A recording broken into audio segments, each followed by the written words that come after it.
welcome to Around the Aether Cooler, our weekly podcast here on the Aether Hub.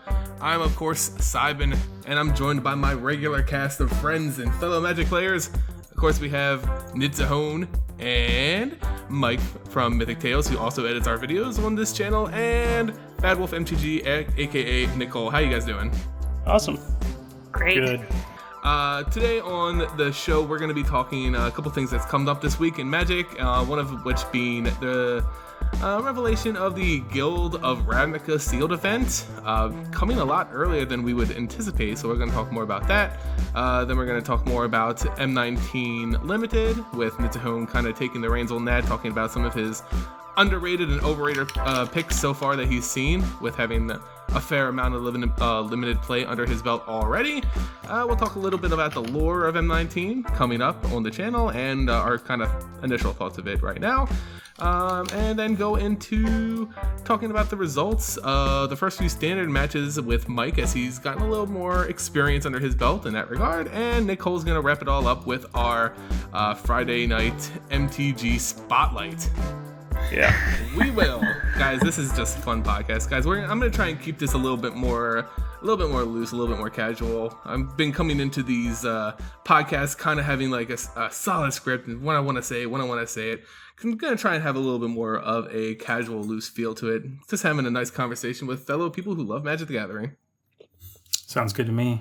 Yes. So, let's get into our first topic, and that being the Guild of Ravnica sealed event that was announced by Wizards of the Coast. I don't know if you guys have more information on this than I do. I just briefly saw kind of like the breaking news, if you would, about it today. But it's coming out, 2 weeks before the official release of the set? Yep. It's going to be right alongside the Pro Tour. So basically the Pro Tour is going to have a massive sealed event as part of the competition, and it's going to be one of the more decisive factors in, who actually wins. As we know, the Pro Tour, Magic 25th anniversary is a teams event. It's the one that I was doing an RPTQ for, and unfortunately did not make it. Oh, that would have been so cool. But basically you're going to have, I would still consider the main event, you're going to have a standard player, a modern player, and a legacy player on teams. But then, I believe in place of the draft portion, although I didn't read... it's actually the finalists of the Team Series Championship. So it's the teams for all of the Pro Tours so far this year and the number of points they've got. The two finalists for that are going to play Guilds of Ravnica sealed. So it's actually sort of separate from the Pro Tour. It's like its own thing. Yeah, it's the Team Series Championship final. So they'll be playing this new set, the first people to open it, play sealed of this format, Guilds of Ravnica, well before anybody else does. Yeah, and this is happening about 2 weeks before the release date? Or the pre-release? Yeah. Yes. Okay, so it'll be like almost 3 weeks before the actual release? Yep. Wow. So that's early. That's certainly earlier than I would have expected. Yeah, it sounds like it's going to be kind of neat in a way, but at the same time, I'll get into why it could be not so great for content creators, although I'm like holding back a little bit. My criticism, I know I sent out a sarcastic tweet about it earlier, but basically the teams are going to get like exclusive access to like full lists of the cards and an entire case, like a booster case of Guilds of Ravnica the day before, and they're going to have one full day to open all the packs in the cases and just test various decks and archetypes using the cases that they get. That's cool. I didn't realize that. Yeah, just get acquainted with the cards, probably not going in completely blind. Yeah, it sounds kind of crazy. I think they've got like an area that they're going to have set up for each team, and it says that like no cards are to leave the premises. So I'm guessing they're going to have like attendance, or something at the doors or whatever. So you know what that sign means? It means that cards are definitely going to leave the premises. Maybe, yeah. Although I think at that level of play, you're not going to see too much, shenanigans. No, I agree.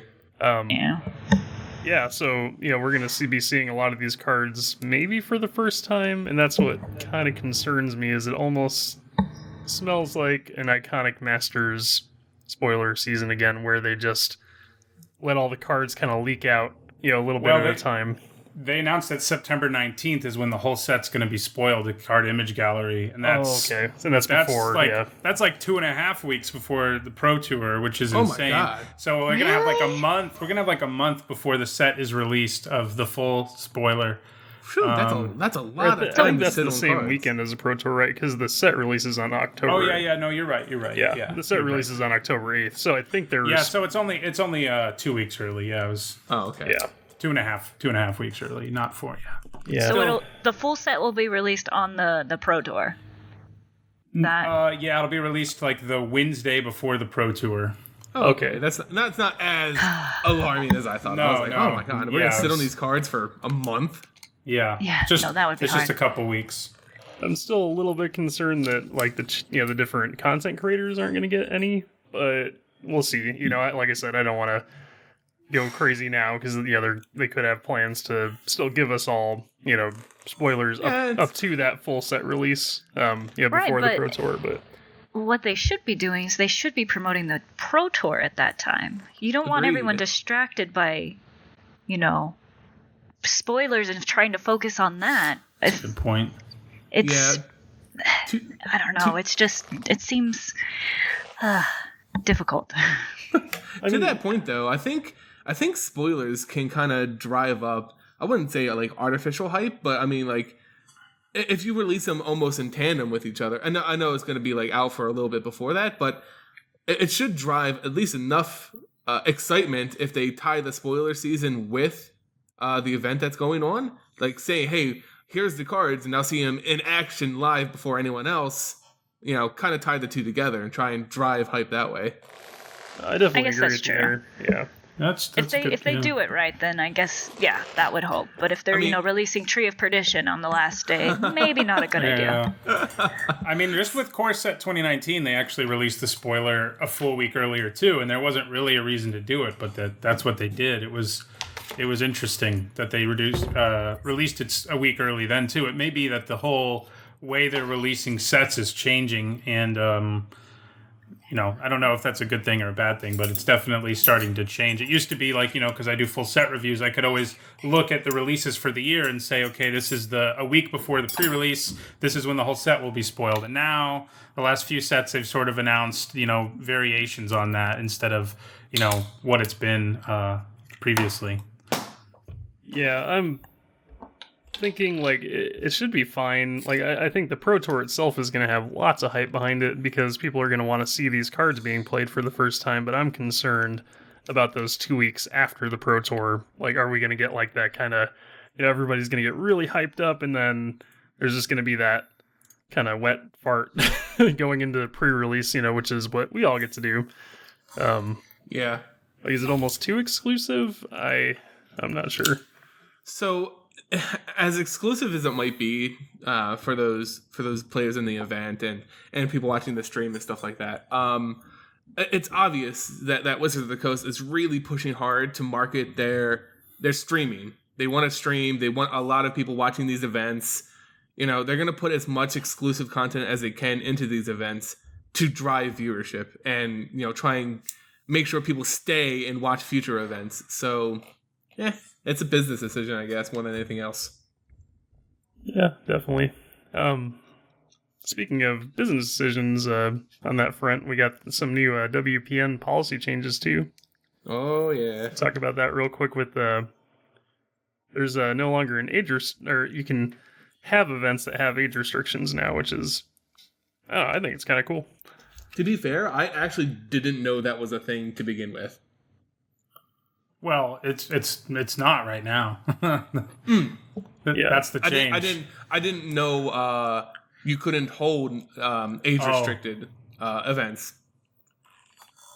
Yeah, I guess. Sorry, go ahead. I don't think you were supposed to previously. I think it was supposed to be like equally accessible events, sanctioned events. Anyway, you could do them. Obviously, they just couldn't be WPN sanctioned, all that stuff. Yeah, but I mean, so this I think is a really good change. It's very positive because Magic the Gathering really does have two very distinct groups of audiences and players. It is a card game, so everyone can play it.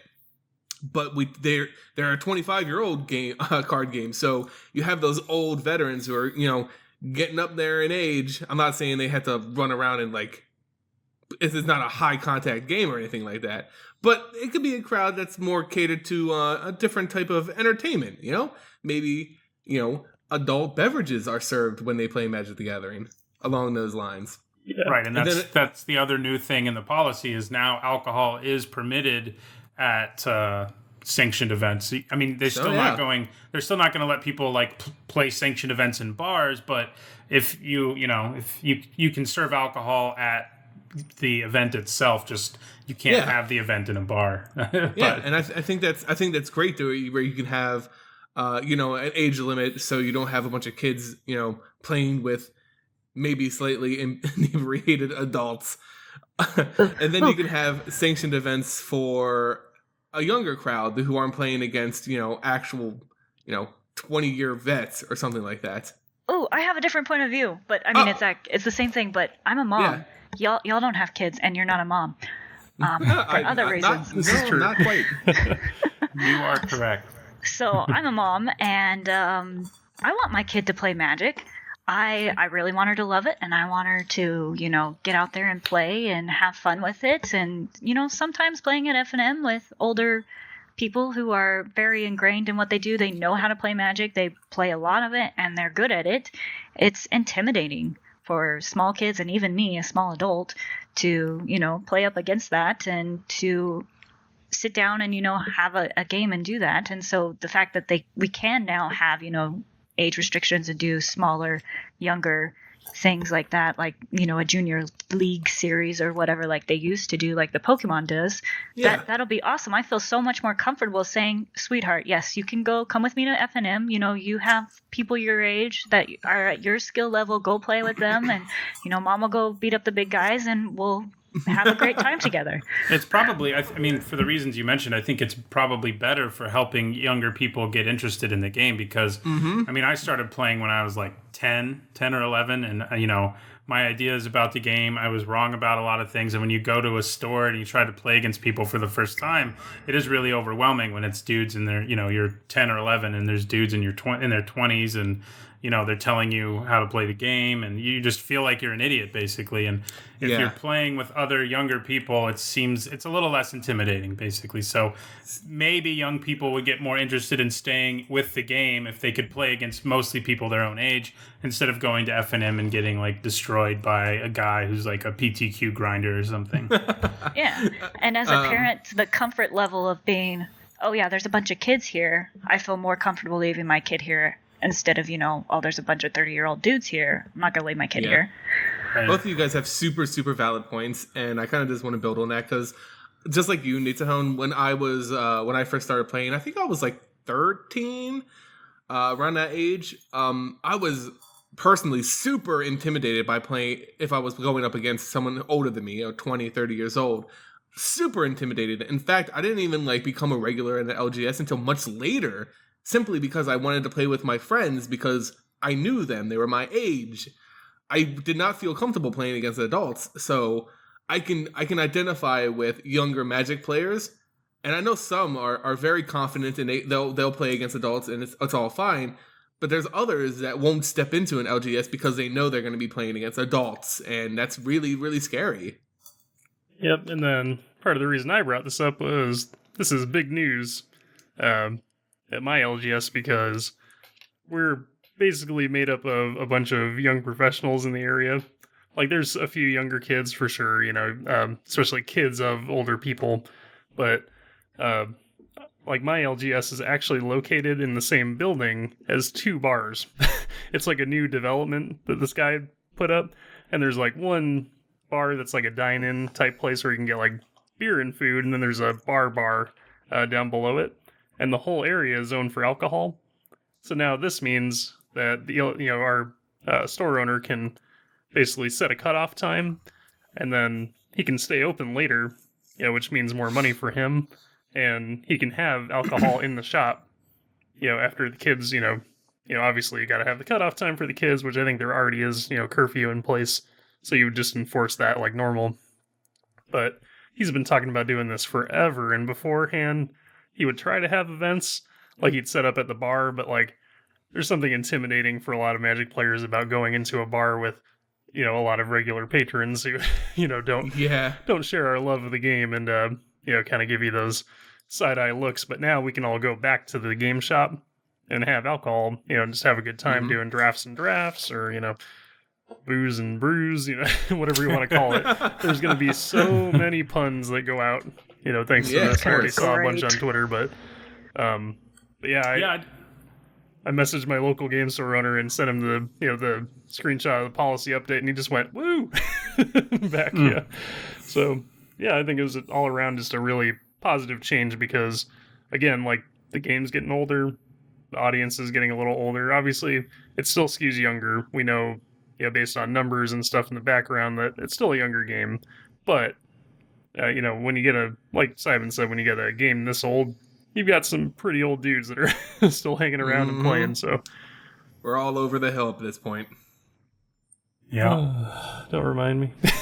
The last thing I'm going to say on this change is I love it because a lot of decisions that a big company like Wizards of the Coast can make will oftentimes be dividing, and there will be people on both sides saying it's good, people saying it's bad, and we've gotten a lot of that in the past couple years, where it's just been decisions that, kind of split people on it. I think this is like just an overall decision that everybody can get behind. It's like it doesn't serve, one purpose more than another. I just think it's just overall one of the better decisions that just everyone can kind of get behind. Yeah, I haven't seen anybody knock this policy change at all. Like, and believe me, there's plenty of outspoken voices in the community that will take a shot as soon as they have an opportunity. So, I'm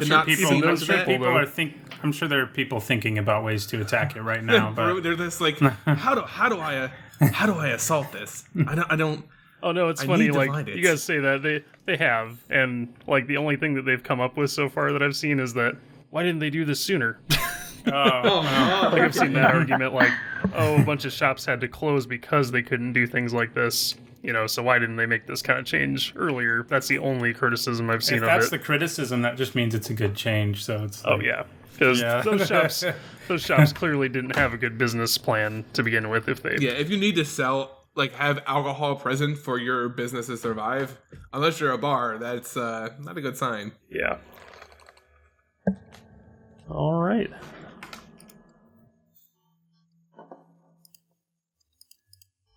All right, so sorry guys, I'm literally eating a waffle right now. Nice. Is it a good I didn't go waffle? home for work. I'm starving. What kind of toppings you got on it? Just syrup because I'm a true patriot. Well, do you put butter on your waffle and then syrup, or just straight up syrup? Absolutely not, Nicole. What are you I'm doing not wrong with your life? A barbarian. I don't like putting butter on them either. Why What do you call your waffle butter?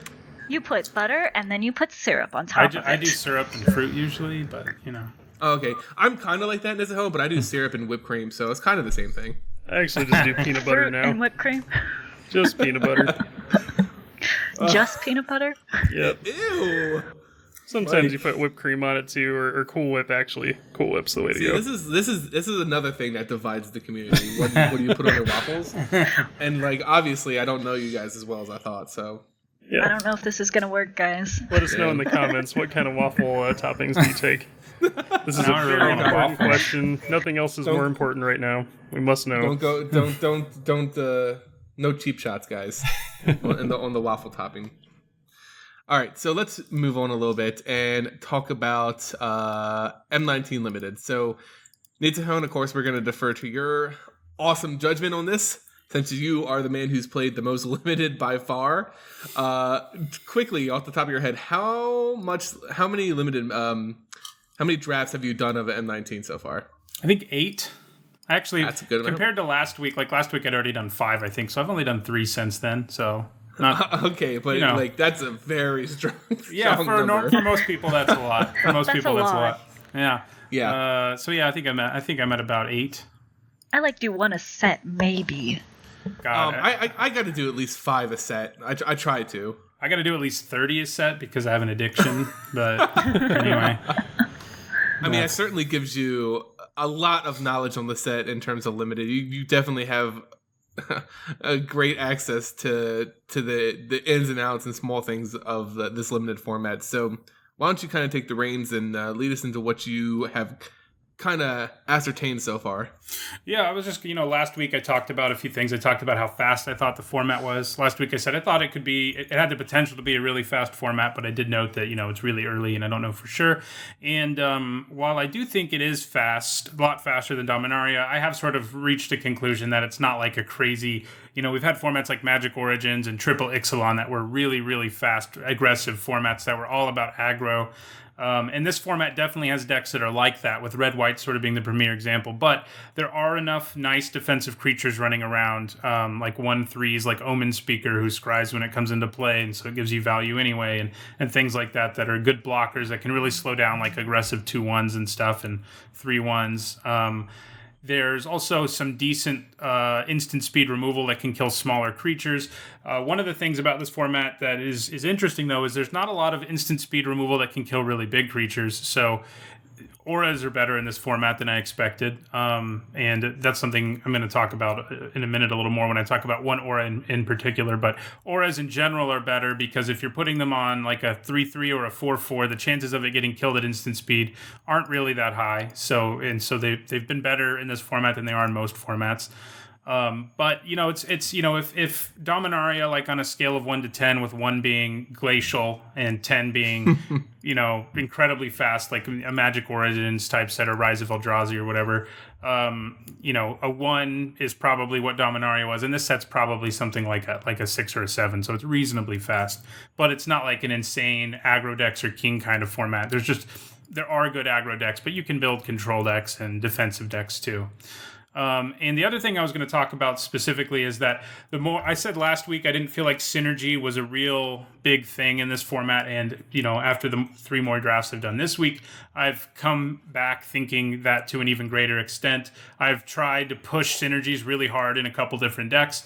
One of them, which was the most heinous to me that it didn't do well, was I pushed a life gain deck really, really hard. And actually, this will be a draft video that goes up on my channel tomorrow, so spoiler alert. But it was a black-white life gain deck, and I had so many life gain payoffs. I had Regal Bloodlord, the black-white uncommon, who makes a bat token every time you gain life. 3 Ajani's Pridemates, the uncommon 2/2 that gets bigger when you gain life. Nightmare's Thirst, which kills things more efficiently the more life you gain. And then I had tons of different ways to gain life, but my deck just got completely destroyed despite having all of these things. It also had removal. It seemed like a decent deck. It had Open the Graves. It had a lot going on, but it just got stomped 0-2. I didn't win a single game even, which is pretty insane. And some of that was bad luck, but I think it's a good reflection in general that this format is sort of an old school traditional format where it's just about like the quality of a card is more important than synergy in 95% of decks. And I think that's something to keep in mind. Don't go into the draft thinking I'm going to make this really great black-white life gain deck or blue-white artifact deck. It's just not going to work out most of the time, and your deck will just be a good stuff deck, more or less. And quick question, Nitone. Yeah. In that deck, can you give us a little taste? What did you predict you would go with that life gain deck? I mean, based on other formats we've played recently where there's a lot of synergy, like that deck felt like it would at least go 2-1. Like I thought it would be pretty good. I mean, one thing I did, like I pushed synergy as hard as I could because I was sort of experimenting. And one thing I did that was probably taking it a little too far is that I ran 3 Child of Knights, which are the 2-mana 2/1 with lifelink in black. I wanted a repeatable source of life gain, and that gives it to you. But the problem is what I just mentioned, that there's lots of 1/3s, and it makes them look terrible. So it was probably a mistake to play as many as I did, but, I had to, that's how I learned that. But yeah, I mean, the deck seemed like between just having cards that are good and having 10 ways to gain life and 5 life gain payoffs, that it would be great. But in the end, it just wasn't. And, you can watch the draft tomorrow. Actually, or on Saturday, actually, I think is when it's going up. But it's going up soon, is the point. But it's kind of sad. I mean, I do prefer synergy most of the time, but it is also kind of nice to sort of have like it's sort of a palate cleanser where getting away from all of the crazy synergy. It's also better for newer players. Like you don't have to go in knowing what each color pair does, in the same way you do in some formats. So are you saying like the signposts on commons they're like less prevalent than other sets? Than other recent sets, yeah. I mean, they're there, and some of them are just generically powerful though. Like the black-green one is just a 2/3 with Death Touch and Reach that makes the opponent lose 1 life every time a creature dies. That's just a good card. The blue-green one is a 4-mana 2/3 with flying, and you can play green and a blue on your upkeep to give +1/+1 and flying to something. The red-white one is just like a traditional card to help you go wide in a red-white aggro deck that pumps your whole team. I mean, they're all pretty basic, and most of them, mostly I think that, color pairs do have certain identities in this set, but it's more of a sub-theme. You'll have a black-white deck that has some life gain synergy. You won't have a black-white life gain deck is sort of the difference, I think, in this format. There's sub-themes, but not like this is all you can do in this color pair, so... sort of open-ended in some ways too, I guess, which is nice. That's really interesting, actually. Well, we're coming off the heels of stuff like Ixalan, where synergies are just all over the place, and that you could easily draft into a really strong synergy. Yeah. Dominaria also had synergies. I remember I drafted like some pretty insane like historic decks, for example. Right. But it's interesting to hear that this is just taking a step back from that a little bit.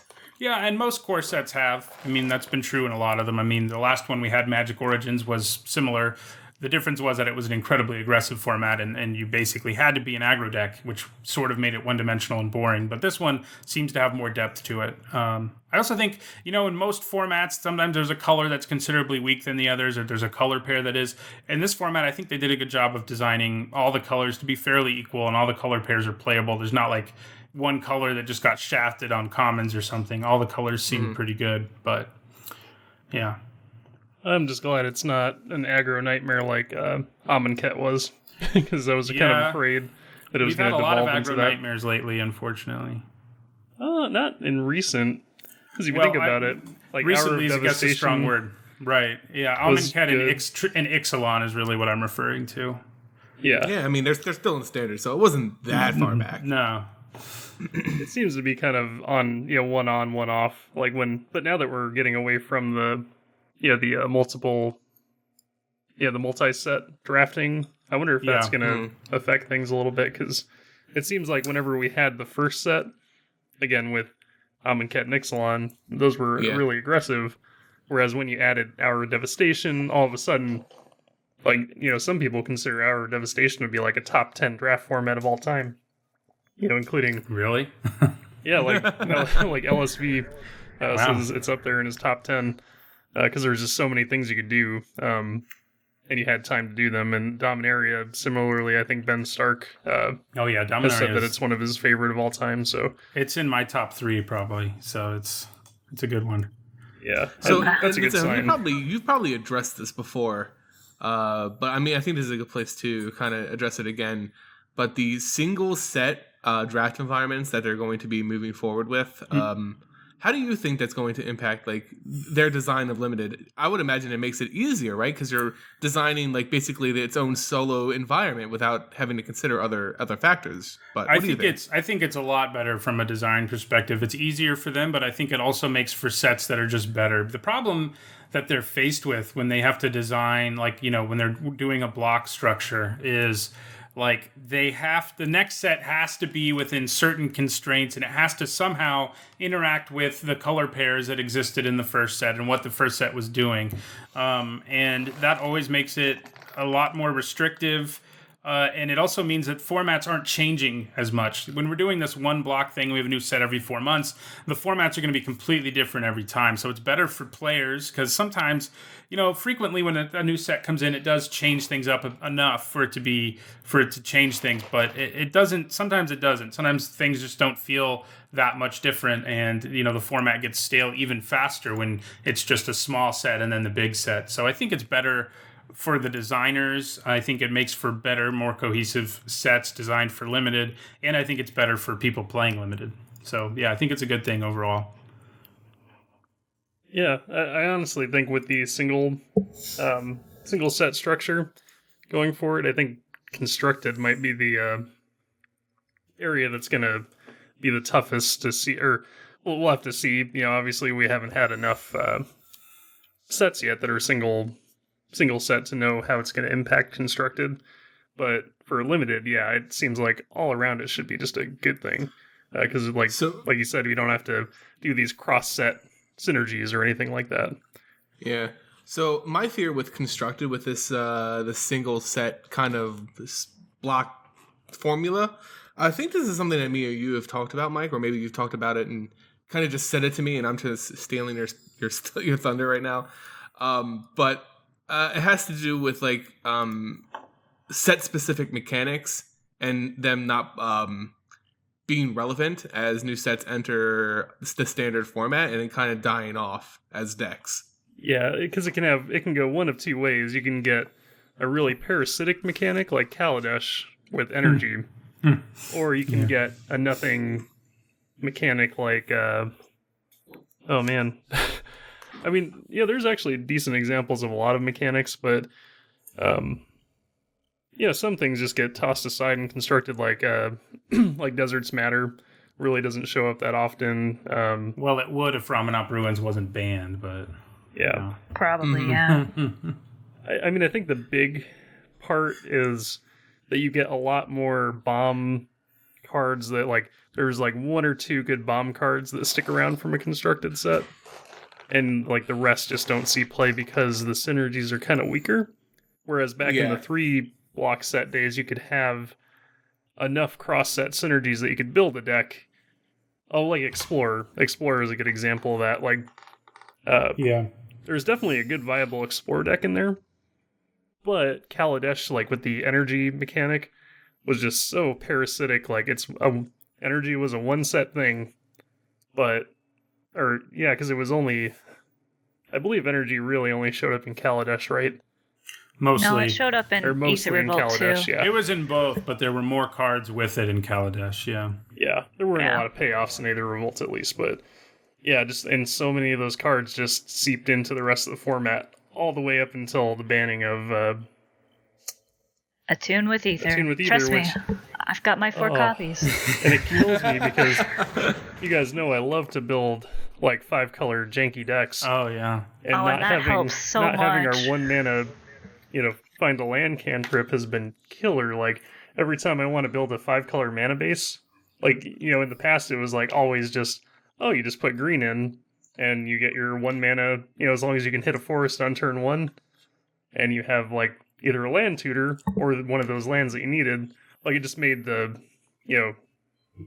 all the hypergeometric calculations for everything just turn out so much nicer when you always knew that reliably on turn 1 you could spend turn 1, tapping a forest and getting a land that you wanted. Oh, and okay, now we're just getting off topic with with the bannings and everything. But you get my point. Like when they do these single set things, like sometimes they make a mechanic really powerful because it's only going to be, in that one set, or even when they went down to just the 2 set blocks, it's only going to be in that one block with 2 sets. So I'm a little worried that down the road maybe they'll do that, but I have a sneaking suspicion that going forward we're going to see, despite them being single sets and not blocks, I kind of think that there's going to be some carryover, like with Ravnica.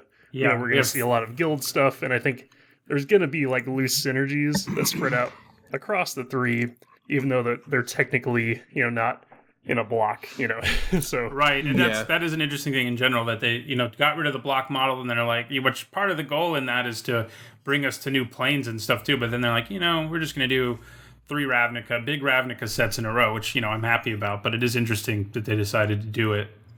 So I love Ravnica just as much as the next guy.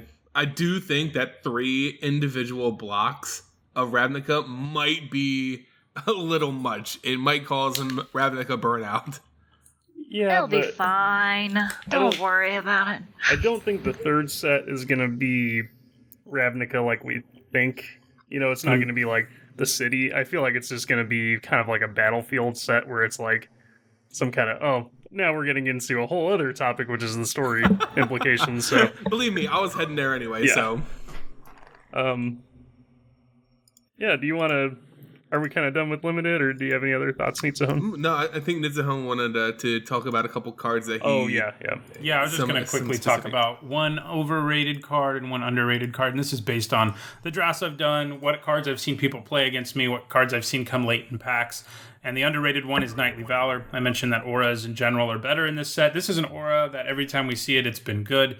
Auras are frequently not that good in limited because they set you up to get 2-for-1, and that's a good way to lose a game. But Knightly Valor reduces the impact of that because it makes sure you get a Knight token, assuming you can resolve it. Don't cast it in a situation where your creature might easily die, but when you're casting it, as long as it resolves, you're getting some value. Plus, it essentially makes one of your creatures most likely the best creature on the battlefield between the power boost, the toughness boost, and the vigilance. And I've seen these go really late. I had one draft where I got 3 of them, which was kind of insane. It shouldn't really be happening. It's just a great card in general. And the overrated card I want to talk about is Rogue's Gloves. I've seen so many people playing these, and I think in most decks you just shouldn't be playing them. It's just too clunky of an effect. This format, while not, the fastest ever, is fast enough that you don't want to be playing and equipping Rogue's Gloves and hoping you're going to draw cards off of it.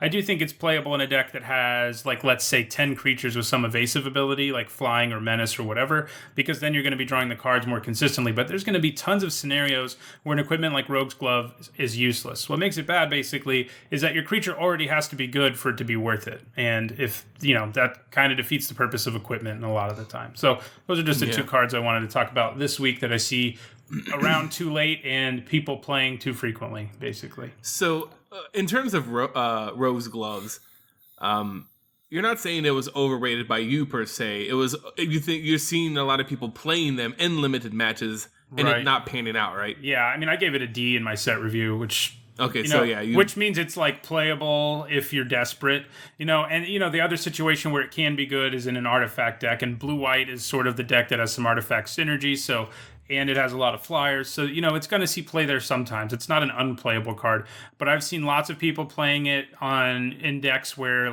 they have just a bunch of ground creatures and they never draw a card off of it. And you're basically just mulliganing in a lot of situations with Rogue's Gloves if that's what's happening. Honestly, with the equip cost, being 2 and not 1, like you would imagine, I would imagine from a card like this, the fact that it doesn't give a creature +1 or anything, no stats is kind of shocking. Yeah, and that's that's sort of something that holds true in most limited formats about equipment. If that equipment isn't good, unless your creature's already good, probably shouldn't be playing it, and that's something to keep in mind. Maybe a lot of people were kind of holding on to the dream of Rogue's Gloves and Aether Tunnel or something like that. Yeah, it can definitely get out of control. If you put it on an early evasive creature and your opponent can never stop that creature, you're just going to win. But yeah, your deck has to have a sufficient number of those evasive creatures for it to be worth it in the first place. Yeah, it kind of reminds me of the Slitherblade idea from Amonkhet. Yeah. And honestly, if Slitherblade was in the format, Rogue's Gloves would be a lot better if you could pick up a bunch of Slitherblades. If there was an unblockable common, there's an unblockable uncommon, and if you have it, Rogue's Gloves goes up too. But if there was an unblockable common, it would be a better card, but there's not. So yeah. Hey, not too shabby. Turn 3, Rustwing Falcon and Rogue's Gloves. No, don't do that. Yeah, don't do that. Don't do that. Even I know not to do that. Well, if you guys are done with limited talk, we can kind of move on. I think we are. All right, so this is just me talking real quick about the current story of M19, where we're heading with Ravnica, and where the channel is right now in terms of the story, because I know we're already 5 weeks behind M19. Yeah, it's getting there, guys. Don't worry, we're doing it. It's gonna turn out really nice when it actually starts coming out. It's gonna be a lot easier moving forward. But I don't know how much you guys are up to date on the story. I know you guys aren't into the story as much as me, which just makes me really, really unhappy. I just don't have time to read it right now. And see, then that's why I provide the videos, so you can just listen to it.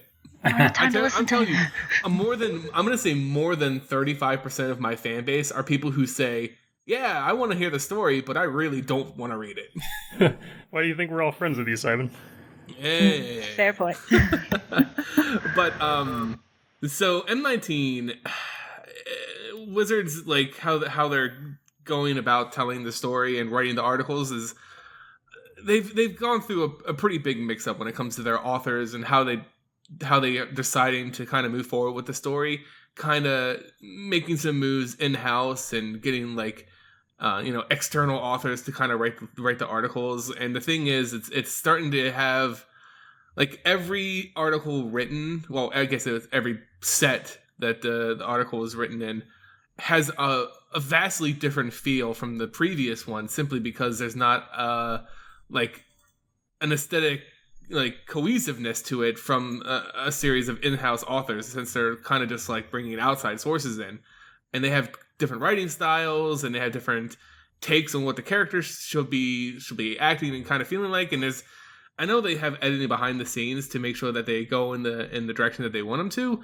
It still makes the articles feel really, really different from one another. And it's sometimes, to someone like me who reads them on a regular basis, it's really jarring to see the differences in writing styles.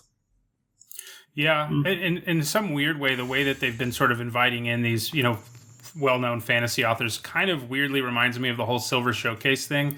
Like they're trying to bring these authors in a way so that their fans will come and see Magic's story to a certain extent, and then stick around. That's a good point.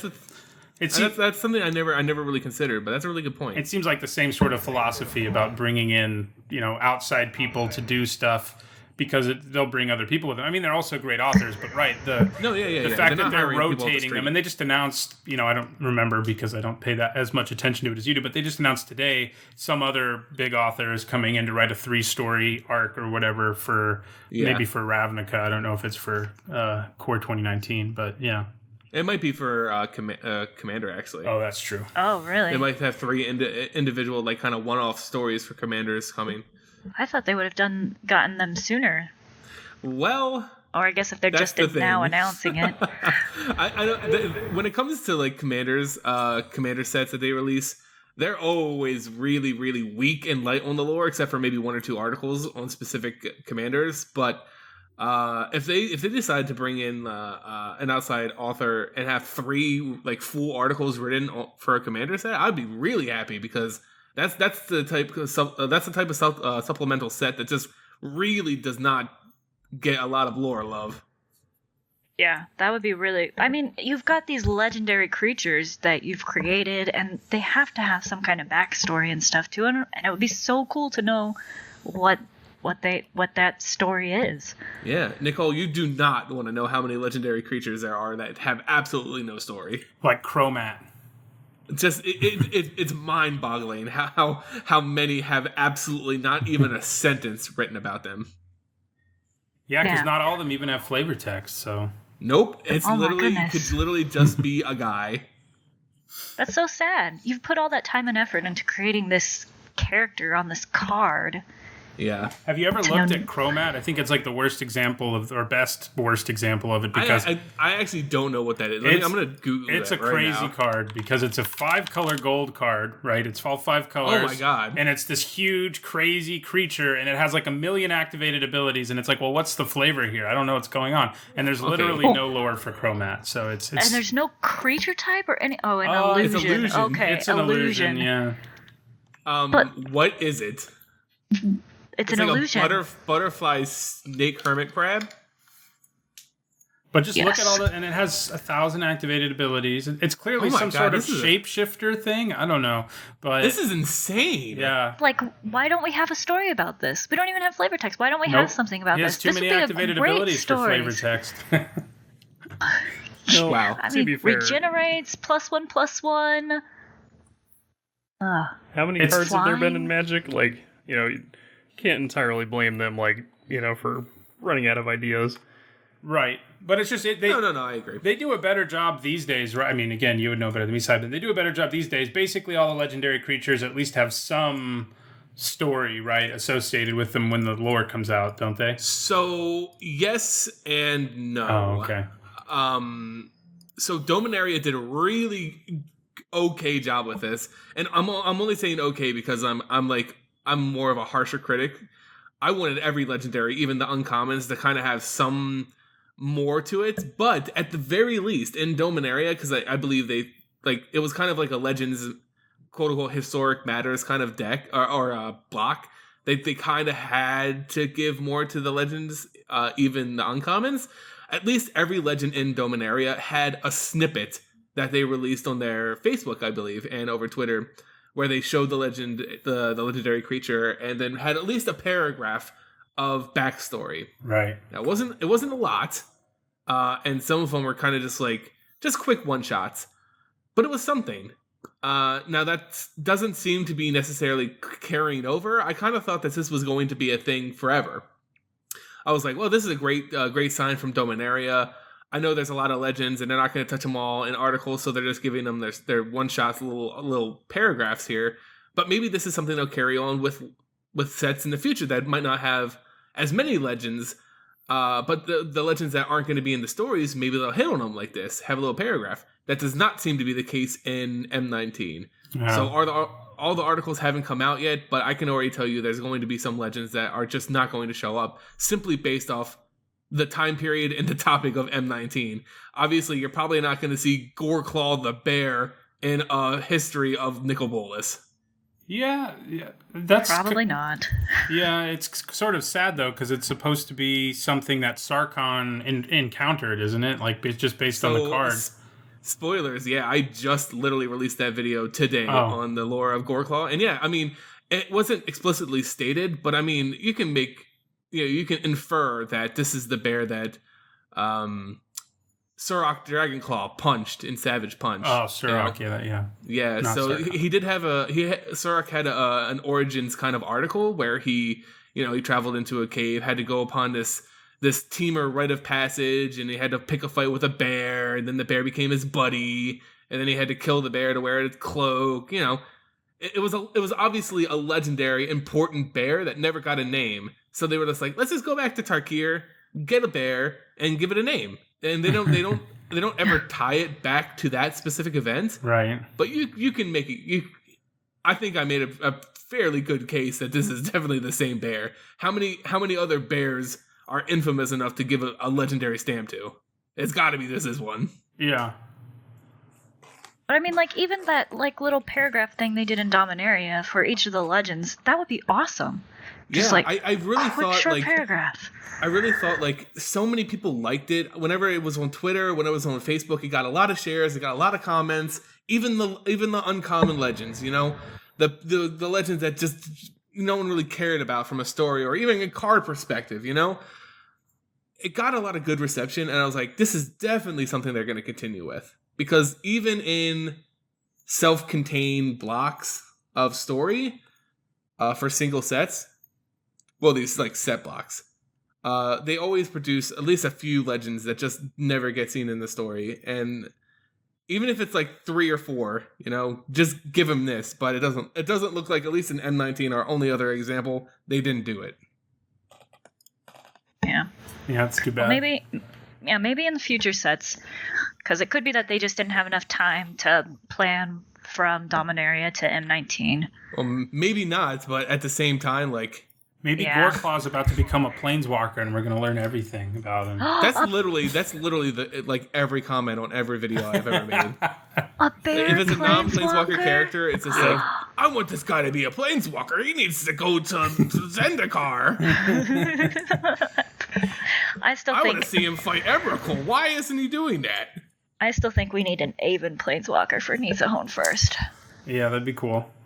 Yeah, it's funny because they just don't do a lot of non-humanoid planeswalkers. Of course, we have a Johnny, and of course we have Kiora, who's, I would still say, a humanoid, even though she's a merfolk. She's definitely way more humanoid looking than a lot of merfolk I know. So, yeah. And then they have one goblin that's from, what's it called? One of the commander sets, isn't it? Is it commander or is it that Ready. Oh my god, no. The one where you take the crown and do stuff for that. He's in both. Duretti, I know that he was printed as a planeswalker that could be a commander originally. Oh, okay. And then he was also printed as a mono red card, and then he was also printed as a black red card in Conspiracy. Okay. So yeah, that's why I'm getting confused. But yeah, so they really just don't have a lot of non strictly human planeswalkers. So Aven is definitely something that can be on the list of like a blue-white kind of. I would take a planeswalker that just like loves birds and makes bird tokens. I'd be sold, but gotta Thopter tokens aren't quite there, Tezzeret, but whatever. Yeah, he's getting there though. I mean, I think Tezzeret Artifice Master is a good card. It's a ridiculous card. So I don't know, like he doesn't make a lot of 1/1 Thopters, but he makes plenty. Damn, is he a good card? He makes plenty enough. Yeah. Oh, all right. So I think we're good on that front. That's a good segue to Standard, if you want to talk about that real quick. Yeah, that's great. Yeah, so let's talk about didn't Standard. see any play in the first couple of weeks of competitive Standard. Really? Yeah. Hazaret didn't? No, Tezzeret. Oh, Tezzeret. Okay. I was going to say, Hazaret did. Are you kidding? No one, you wouldn't pull that out of your deck quite yet. Just a quick statistic, though. I didn't get a chance to plug it in there, but there's 19,989 cards in Magic right as of January 14th, so it's a little So Does that even more include now. like reprints or? I don't know. I don't think This is it from doesn't Magic include reprints. Gamepedia. It doesn't. Yeah, but how many creatures are there, really? Creatures? 9,351. I just saw it. Yeah. Yeah. So, 31. a story for every single, and then you consider like, maybe one in every like 20 creatures. That's still a ton. a ton. That would be an absolutely insane ratio. I wonder how many legendary creatures there are. Yeah, I was sure looking I for can it. It wasn't Google on it this quickly. list here. I'm going to I check bet Gatherer. Scryfall has the answer. Yeah. Anyway, when you guys look that up, I'll start in the Standard here. So, 816. Go ahead. wow. Yeah, so I don't blame them for not having 816 stories. That's for sure. Anyways, for Standard, I haven't had a whole lot of events yet to draw from. Really since M19's launch, because you can see here with the last... Oh yeah, if you guys ever need to check out deck lists that are winning, mtgtop8.com is awesome for that. Yep. And just go to whichever format you're playing. So U.S. Nationals was before M19? Yes. Yes. Yeah, it was before M19, so nothing out of that. So the last one we had was the Star City Games Team Open. And as everybody knows, team events aren't really a great gauge for, what the best decks are because they're playing on a team with a modern player and a legacy player. But as you can see, Rakdos is still up in the top there, which makes sense. It's early in the format, so nothing to be too worried about yet. A lot of people really early in the format stick to, what worked last time. Totally makes sense. Why mess with one of those? If it's not broke, don't fix it yet type things. Once they start seeing their win percentages slipping, that's when they start to innovate. And honestly, I glanced over these earlier. There's really not a lot of M19 until you get down to Grixis. Grixis is just chock full of, it's all the best red, blue, and black cards you can find.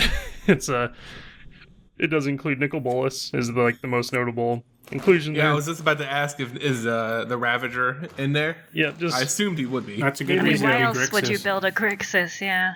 And Banefire is actually probably one of the better cards there. And I would say this guy probably did pretty great for playing this so early in the format, because these kind of decks, these mid-range ones, especially when you get like 2 to 3 or 3 or 4 colors even sometimes, they're very hard to tune. It takes a lot of games to figure out, exactly how many lands you need of what type, and, you start shaving on numbers like, do you really need 4 Chain Whirlers, or can you go to 3? Is Glensleeve Siphoner really that great main deck? Is there another option? There's lots and lots of ways to flex around on these mid-range lists like this. Kind of surprising that the Siphoner's in it in a world filled with Goblin Chain Whirler, but... I guess a lot of people have found that the EV on playing Glensleeve is still fine. as long as you draw one card off of it, you're still coming out ahead, I guess. Yes, because there's a lot of times where you'll play an Aether Hub, or you'll play a second Glensleeve Siphoner, you'll still get to draw a card. Right. If they play the Chain Whirler, oh well, it's got a high enough conversion rate for game ones that where having it is better than not having it. Like, it's better in the main than in the side, because it's good against every deck but mono red. So, and not a lot of people are playing mono red, which means that in the Rakdos decks, they don't always hit Chain Whirler on turn 3, because their mana is kind of wonky. It depends on how committed to black they are. A lot of these Rakdos, quote-unquote, decks are a little bit more skewed towards mono red. Like you can see here, they're playing 4 Canyon Sloughs, 4 Dragon Skull Summits, and then mostly mountains, couple spires, things like that. They only have black for the Scrounger and the Unlicensed Disintegration, basically. Yep, and the Cut to Ribbons, and they usually play... I don't see them in this list. Argwell's Bloodfast is really important. It's kind of your way out against control decks a lot of times. And then Duress is huge. Because control actually, like blue-white control, actually preys on black-red pretty well until they bring in this package of Duress, Doomfall, and Argwell's Bloodfast. Also, Vraska's is Contempt, one of, that's one of those flex slots people play with. What is his name, though? It's the Minotaur Planeswalker sometimes shows up in the sideboard. Angrath. Yeah, because Angrath is really good in the mirror match. Like, all of his abilities are relevant against another red-black player, so... the other deck, and apparently this one is the one to watch right now, is Mono Green Aggro, featuring your favorite Limited All-Star, Vinemare. This looks so good.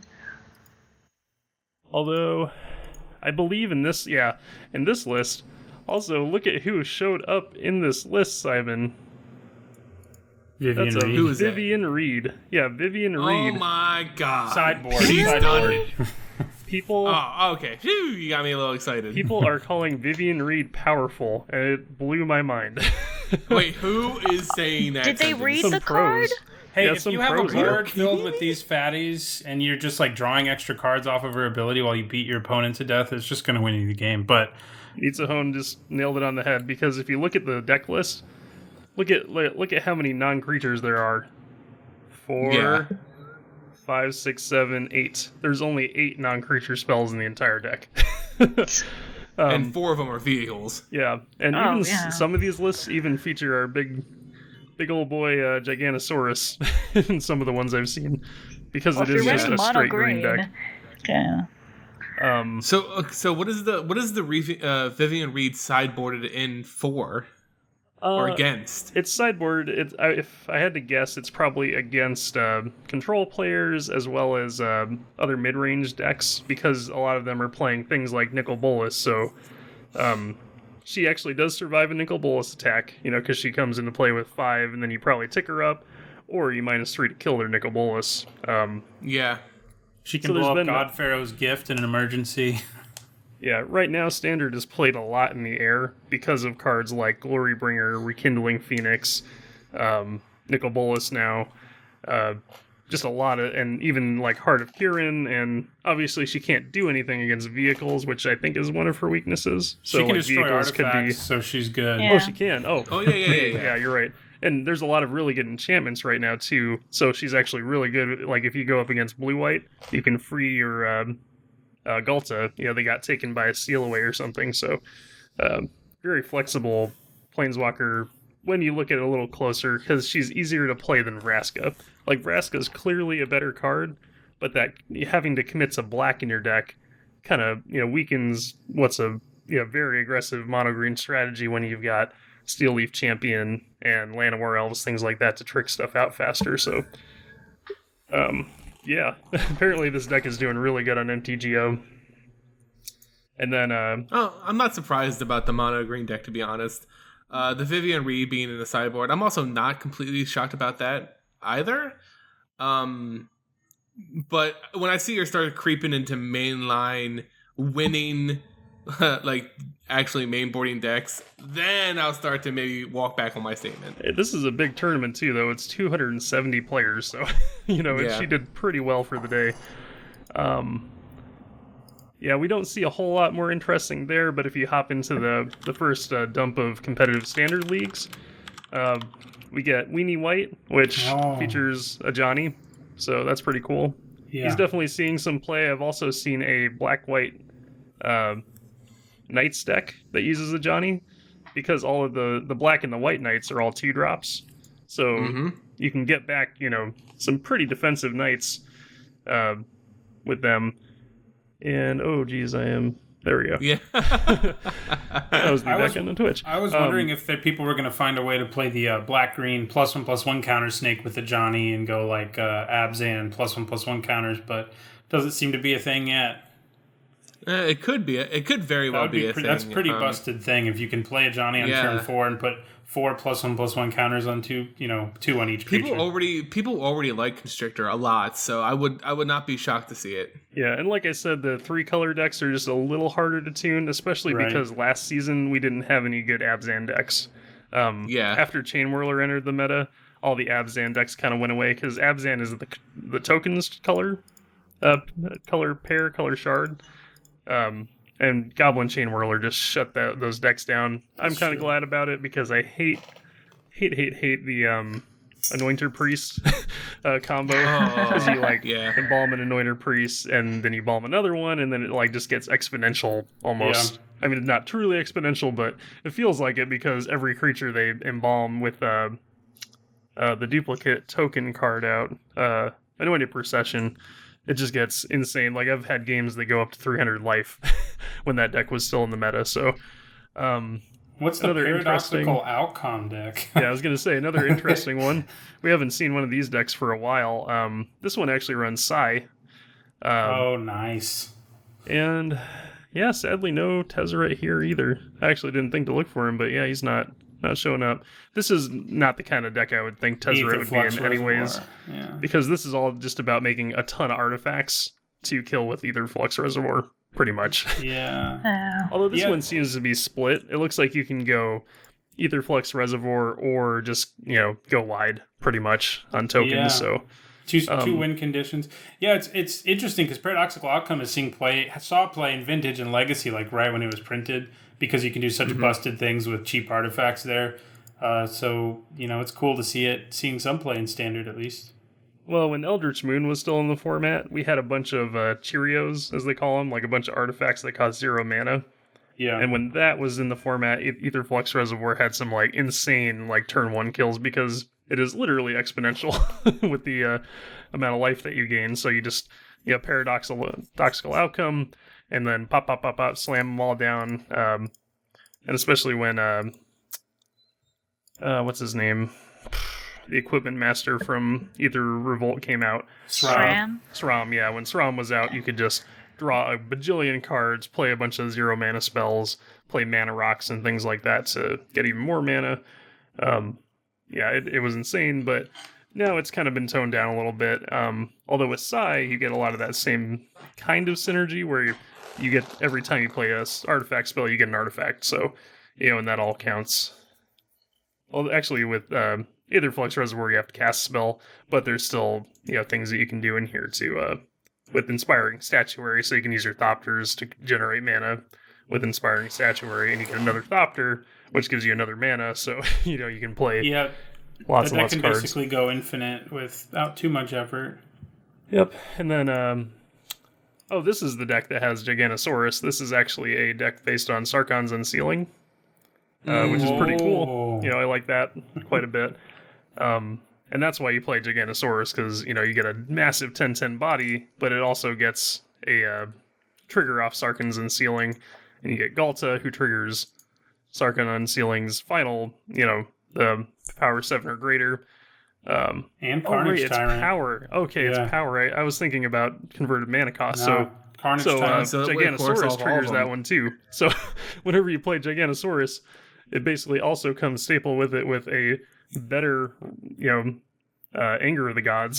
So, that gets pretty insane pretty fast. This is the deck I'm most excited to try and play with, just around and on Arena. I just think it's a super, super fun deck. I'm very excited to start building it, actually. Yeah, I love Sarkhan's Unsealing, so good. It's such a great card.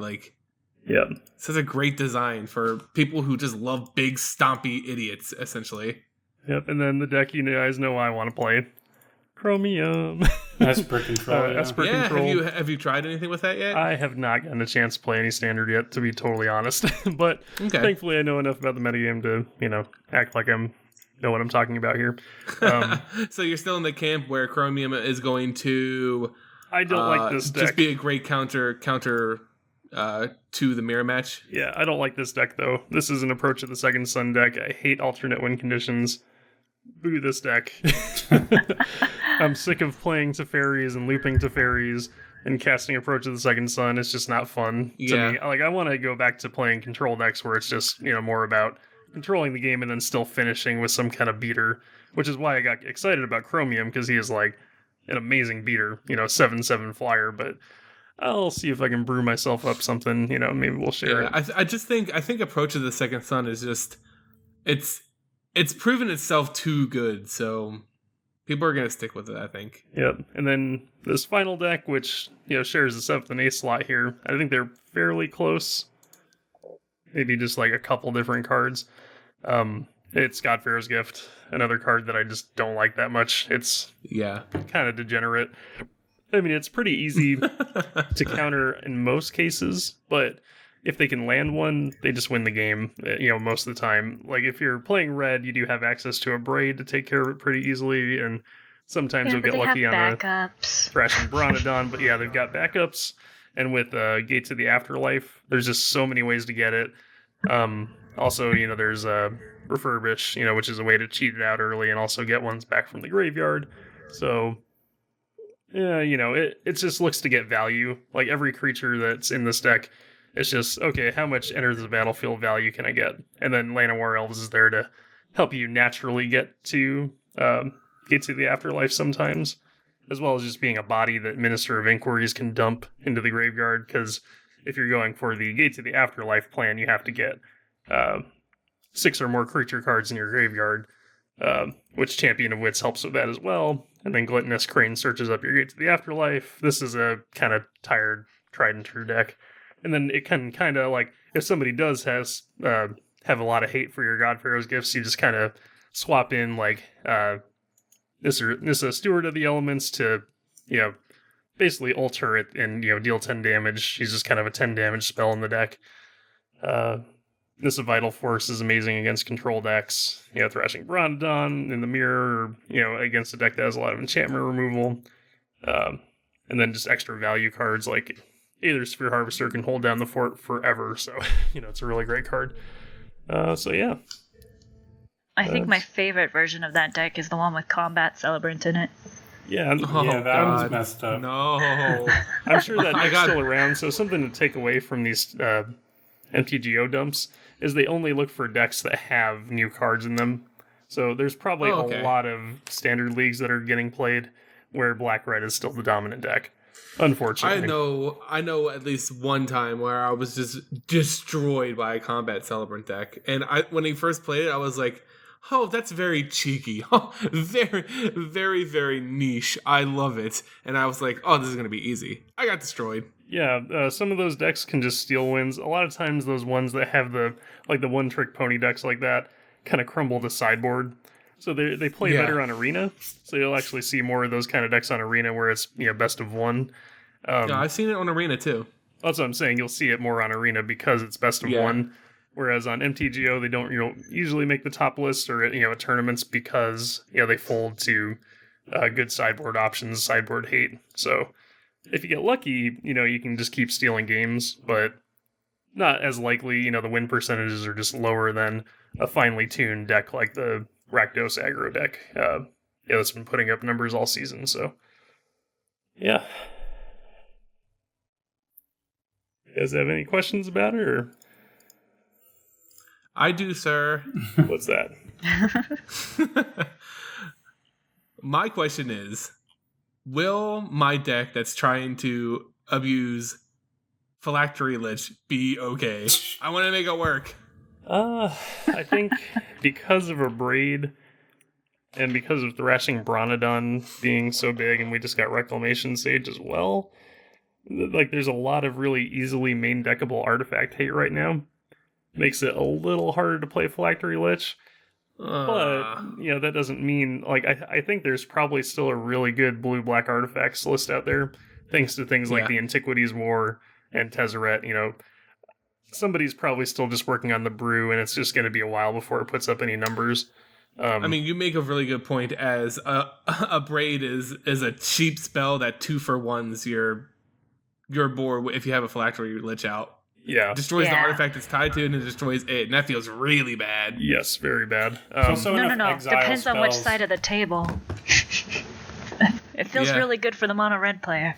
Oh, of course it does, because they just got the most value out of that braid they've ever seen. Yes. There's also plenty of exile removal spells that make it kind of bad, like Vraska's Contempt and Seal Away and stuff. Yeah, but that doesn't mean that a 3-mana 5/5 indestructible is not bad. In that case, it's a 1-for-1. Unless they exile the artifact, which can be done, but then you're using 4 mana to take out a 3-mana creature, so it's not a ton of value for you if you're using Cast Out to take out the artifact that the Lich is tied to. That's but true. Seal Away is pretty prevalent right now, so I think come rotation, when we see a Braid go away, I think artifacts will go up a little bit. A Braid is just so prevalent right now because Black-Red Aggro is pretty much the dominant deck. So come rotation, we're going to see a ton of changes because we lose Fatal Push, we lose a Braid, we lose all the energy cards. It's going to be a heck of a shakeup when rotation occurs. So, and I was actually going to end on that. Going into rotation, if you guys are looking for a deck that you want to invest in that's doing well now but isn't affected by rotation a whole lot, I would say that the White-Black Knights deck is probably the way to go. It does lose Fatal Push, which is kind of a downside because it helps in the fight against Red, which it doesn't have an amazing matchup against, but Red is going to get knocked down to peg with rotation because it loses things like Glorybringer, Hazoret, quite a few things. Bombat Carrier. Yeah, Bombat Carrier. Oh gosh, that's going to be so sad to lose him. Bye-bye, Bombat the Carrier. scourge of control decks. But...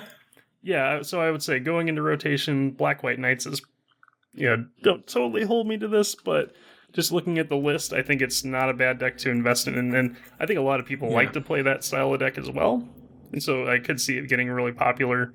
The specific hate that it packs with the White and the Black Knights really works out pretty well a lot of times, so I could see it doing really well in the future, and we got more Knight support.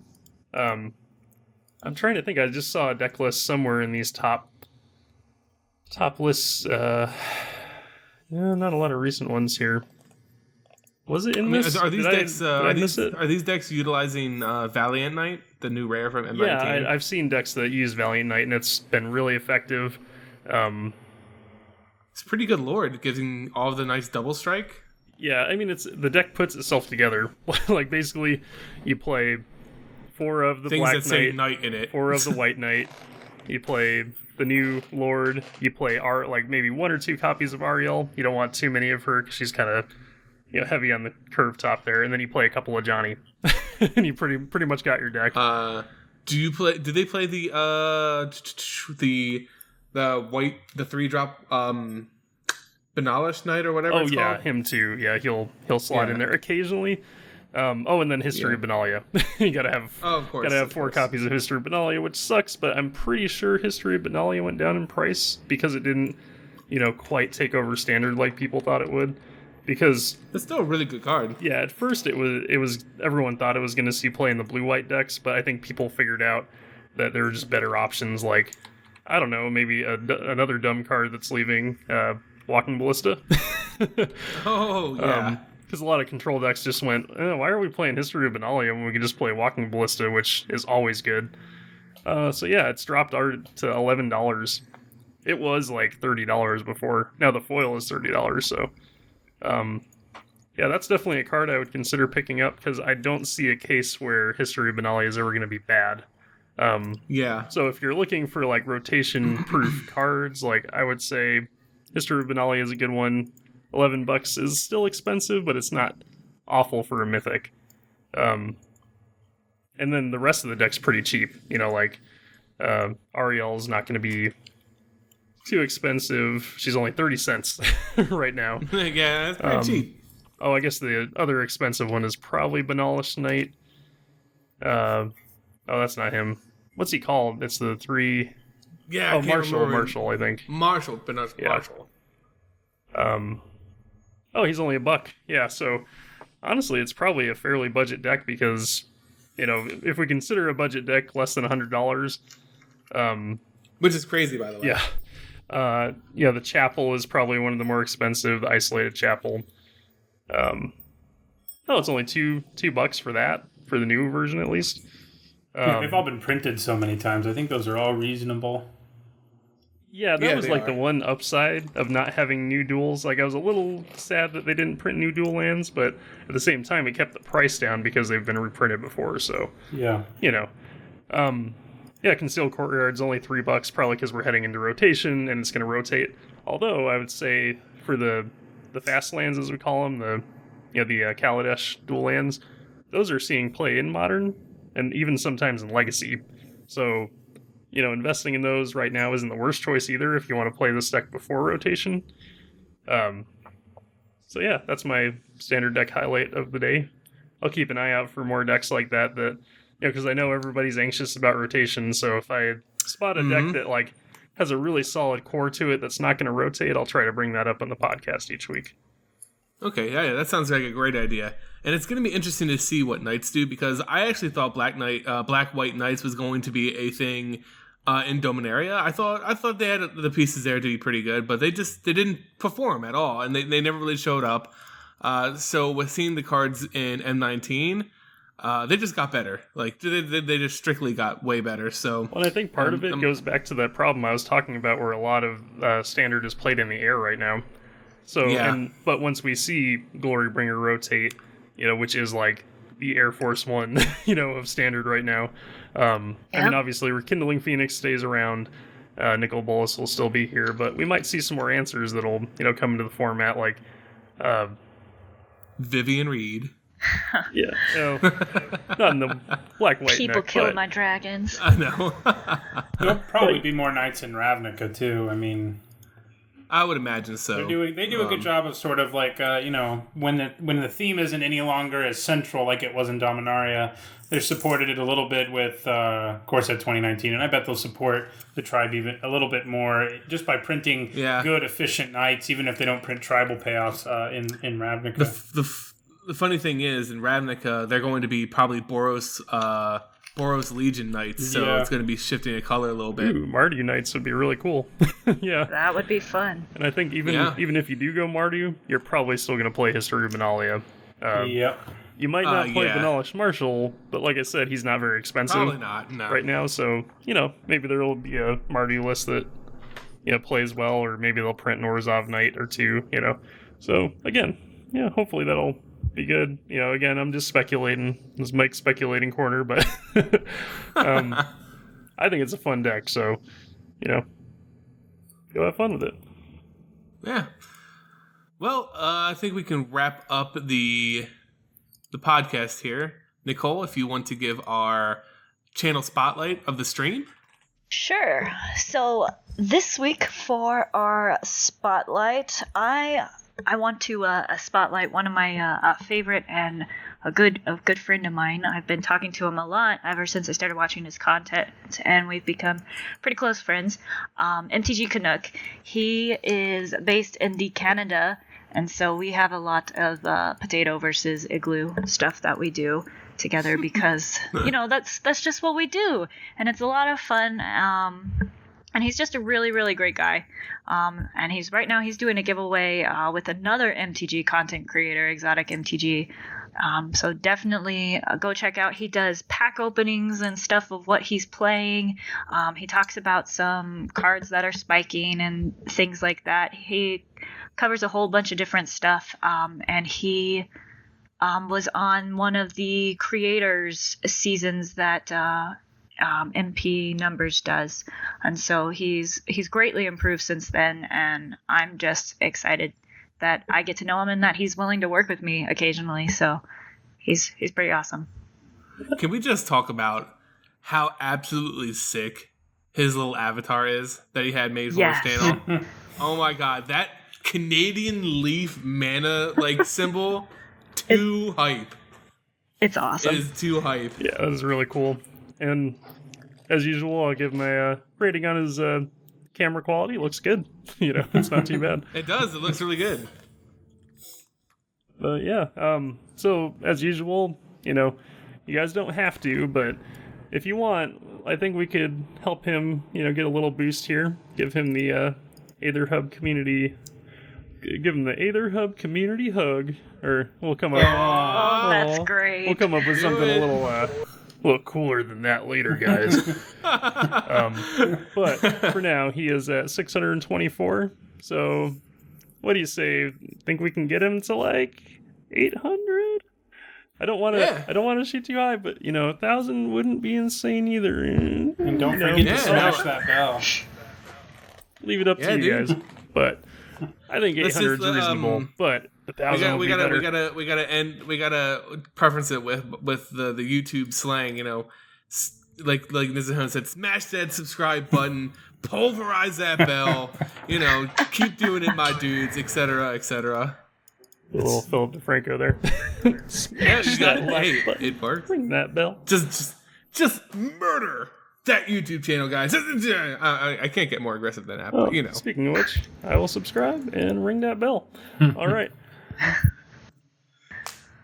All right, guys. Well, I think that's gonna wrap it up here for Around the Aether Cooler. Again, as always, I just want to thank my very humble and esteemed guests, Nicole, Badwolf MTG, Nitsahone, and of course Mike. If you guys want to just quickly pimp your own channels real quick before we head out. Sure, I'll go ahead first. We are going to be doing a giveaway starting on Monday. Yes, I'm making that video this weekend, and it is going and starting on Monday, and it is a really, really nice card. So, you need to go check it. Is it the... a secret card, or...? No, it's that Cavern of Souls. Yeah. It's a good card. That's a heck of a giveaway. Yeah, I know. I will be sad to leave it. There's always cake videos. Yes, not this weekend probably, depending on if I go to F&M or not. We'll see. But wait, you bring one of those cakes with you to F&M when you make them? No, It takes me it takes me 2 days to make a cake because I have to bake the cake, Gotcha. And then I have to let them sit in the fridge overnight, and then I can decorate it. So I think, just spitballing here, that's actually a fantastic idea, and you should definitely film people as they eat your cake, as they play Magic. One of these days I will. But it's always hard bringing, your creations, and you hope people like them and they don't think it's disgusting. So I can almost guarantee you that there's no one on this green earth that would think those cakes were disgusting. You never know. Some people just don't like cake or happiness. Yeah, they're called demons. Just make sure it has maybe red they're frosting. gluten intolerant. Okay. Okay, Yeah, I don't want to hate on people with dietary restrictions. That's true. Just make sure it has red frosting and bring it on vintage night. Oh, yeah, there we go. And tell them to take their cards out of their sleeves because you heard that sleeves ruin vintage cards. Yeah, and then you say your used plate is your playmat. Exactly. All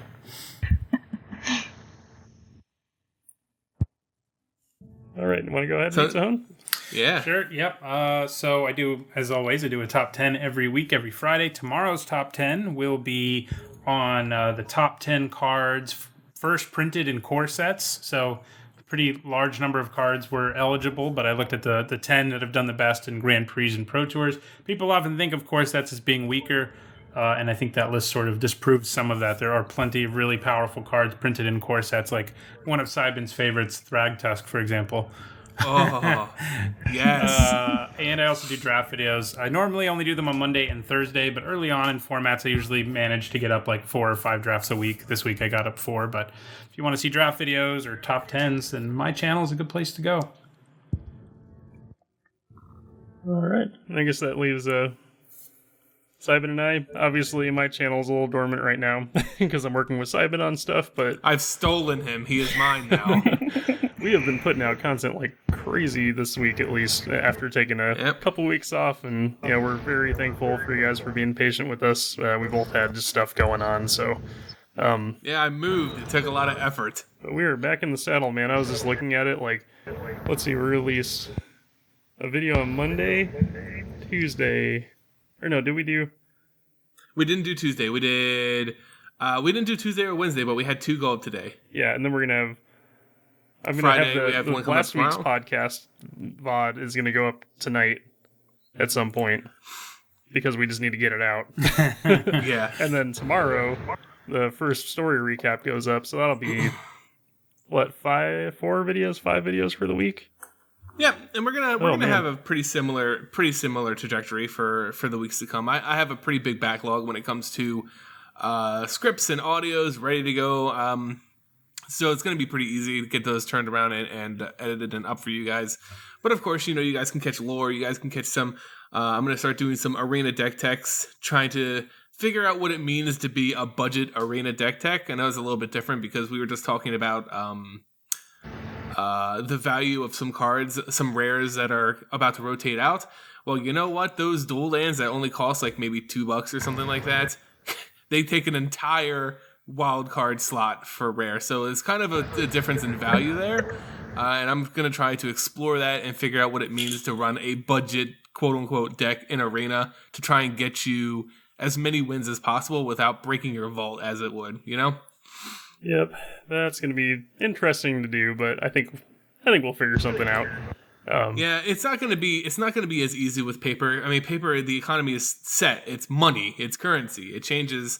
This is just every rare, even if you're trying to do a jank weird deck, those 30-cent rares take a rare wildcard slot.